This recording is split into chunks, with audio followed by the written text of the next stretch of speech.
Donald కళ్ళజోడు మాత్రం ఘోరంగా ఉంటది. మైకలో ఇది నీకు మంచిది కాదు. సెకండ్ ముందు వచ్చి నేను చెప్పాల్సిన డైలాగ్ ఆడు చెప్పి ఊగిపోతున్నాడు చూసావా. మహంజుడు అనిపోయిన ఆట మామలా పోరా. మైకలో స్టూడెంట్స్ ని మాకు అప్పగించు. వాళ్ళు పోలీసులు మెసేజ్ చేసుకున్నారు. అయ్యో పోలీస్ మీద చేసాడా? అయితే పంపక తప్పదు. ఆనందన్న ఓకేనన్నా? మన విద్యామూర్తులారా బయలుదేరుటకు సిద్ధం కండి. వచ్చేయండి, మనం దుమ్ము లేపేద్దాం. రండి రండి.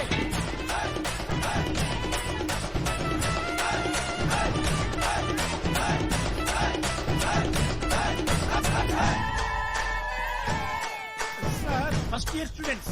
ఏంది మైకేలా వీళ్ళు స్టూడెంట్సా? మరి నువ్వు పోలీసా? మేము పోలీసులం కాదమ్మా. నువ్వెవరు?